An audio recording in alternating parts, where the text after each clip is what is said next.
नांदेड़ से लड़ रहे हैं, इस तरह से पोस्ट घूम रहे हैं, क्या सच है?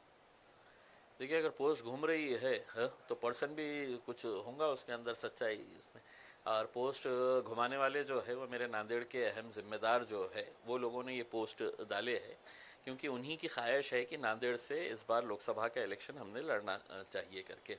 नांदेड़ हमारे लिए एक बहुत इंपॉर्टेंट सेंटर है, वहाँ पे मजलिस को बहुत मकबूलियत मिली थी, बहुत अच्छा लोगों का प्यार मिला था जब महाराष्ट्र में पहली मर्तबा मजलिस आई थी। सबसे ज़्यादा कॉरपोरेटर्स हमारे नांदेड़ में ही हुआ करते थे। उसके बाद विधानसभा के भी इलेक्शन हमने लड़े हैं। और इस बार जब बाई इलेक्शन होने जा रहा है महाराष्ट्र के अंदर इकलौता एक लोकसभा की सीट का नांदेड़ के अंदर, तो वहाँ के लोगों की ख्वाहिश है कि नहीं, हमने इस बार मैदान के अंदर उतरना चाहिए। एक तरीके से अगर देखा जाए तो लोगों के अंदर एक बहुत नाराज़गी है, चिढ़ है कि पूरे महाराष्ट्र के अंदर इकलौता एक मुस्लिम एमपी था।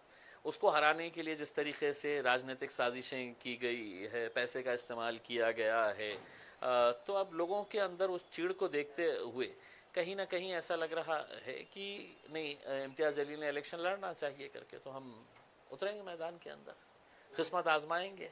दो ही चीज़ हो सकती है, या तो आप हारते हैं या जीतते हैं, देखेंगे। ओवैसी साहब ने आप पर भरोसा रखकर आपके ऊपर ही सौंपाया है कि आप कहाँ से लड़ेंगे, तो आपने वही माहौल क्यों चुनाया, वही विधानसभा का गढ़ क्यों चुना? देखिए, लोकसभा की एक ही बाई इलेक्शन की सीट आई है, वहाँ के जो सिटिंग एमपी है उनकी डेथ के बाद ये बाई इलेक्शन होने जा रहा है। अगर कोई और उससे बेहतर अगर होती कॉन्स्टिट्यूएंसी तो वहाँ पर विचार करे होते, लेकिन चूंकि इकलौती एक सीट है, और जैसा मैंने आपको बताया है कि मजलिस का और नांदेड़ का एक बहुत पुराना रिश्ता रहा है, हमारा बहुत अच्छा ऑर्गेनाइजेशन सेटअप है वहाँ पर, तो हमने नांदेड़ के अंदर जाने का फैसला किए है। आप और जरांगे की मीटिंग हुई थी, वहाँ पर कुछ अहम मुद्दों पे चर्चा हुई, तो कौन से मुद्दे थे, और उसके बाद आपने ये ठान लिया कि हमें वहाँ से लड़ना है? देखिए, मैं जरांगे पाटिल साहब से पहली मर्तबा मिला हूँ ऐसा नहीं है। जब उन्होंने अपना आंदोलन शुरू किया था उस वक्त भी मैं उनके गांव गया था। यहाँ पे जब वो एडमिट थे तो 2 मर्तबा मैं हॉस्पिटल जाके उनसे मुलाकात की थी। और इस बार यकीनन जब इलेक्शन के करीब अगर राजनीतिक पार्टी के लोग अगर एक दूसरे से मिलते हैं तो कोई मौसम के बारे में चर्चा नहीं करते हैं। नेचुरल है कि पॉलिटिकल उसके ऊपर ही चर्चा, और जो सोशल माहौल जो चल रहा है महाराष्ट्र के अंदर, इसी के बारे में चर्चा हुई होंगी उसमें, और हमने करे है। और आकर जो भी हमारी चर्चा हुई है हम बाहर आकर बताया है लोगों को, मीडिया के सामने भी हमने, आपने सवाल किया हमने जवाब दिया, हम क्यों आए थे, कैसे आए थे करके। लेकिन जरांगे ने एक बात की थी कि मुस्लिम और मराठा इकट्ठा आएंगे तो सत्ता परिवर्तन हो सकती है। देखिए, जरांगे पाटिल साहब की एक बात मुझे पसंद आई थी, उन्होंने कभी भी मतलब ये नहीं कहा है कि किसी एक जात के ऊपर, उन्होंने कहा कि हम जात और धर्म के ऊपर उठकर हम सभी लोगों को समाविष्ट करना चाहते हैं जिन जिन लोगों के साथ नाइंसाफ़ी हुई है करके उसमें। और एक अच्छी बात यह है कि जैसा मैं जरांगे पाटिल साहब के बारे में यही कहूँगा कि देखिए, एक समाज किसी एक मामूली सा आदमी, एक सादा सा आदमी गांव का, उसके पीछे अगर जा रहा है तो कहीं ना कहीं उसकी जो प्रामाणिकता है अपने समाज के प्रति, इस वजह से पूरा समाज एक आवाज़ के ऊपर उठ के उसके पीछे जा रहा है।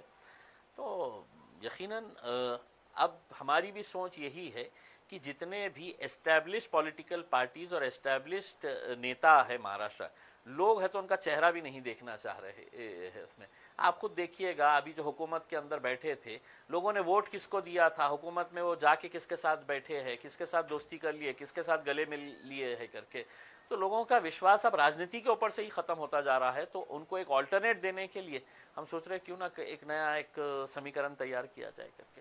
सिटी का क्या माहौल है, क्योंकि अपने यहाँ पर जो कैंडिडेट्स है एमआईएम की ताकत यहाँ पर अच्छी है, उसके बाद कहाँ पर कौन से उम्मीदवार देंगे, इस तरह से क्या? चलिए, शुक्र है आपने माना तो सही है कि एमआईएम की ताकत यहाँ पर अच्छी है, अच्छी ही नहीं है बहुत अच्छी है यहाँ पे। और हम पूरी मजबूती के साथ लड़ेंगे जहाँ जहाँ पर भी लड़ना है। हमने बहुत पहले अपना प्रस्ताव महाविकास आघाड़ी को दिया था, अभी तक उनके पास से कोई बात नहीं आई है। अब हमारी कॉन्स्टिट्यूएंसी, हमारे कैंडिडेट्स पूरे तैयार है। अब हम इंतज़ार कर रहे हैं, या तो आप साफ तरीके से बोल दे हाँ या ना। हाँ बोले तो भी हमारी स्ट्रेटजी तैयार है, ना बोले तो भी हमारी, आप अपनी ताकत दिखाना, फिर हम हमारी ताकत दिखाएंगे। पूर्व मध्य से कुछ नाम सामने आ सकते हैं आपकी तरफ से? हाँ, पूर्व मध्य से आएंगे ना, बहुत सारे लोगों ने फॉर्म भरे हैं, बेहिसाब लोगों ने फॉर्म भरे हैं, उसमें से किसी एक का नंबर लगेगा उसमें।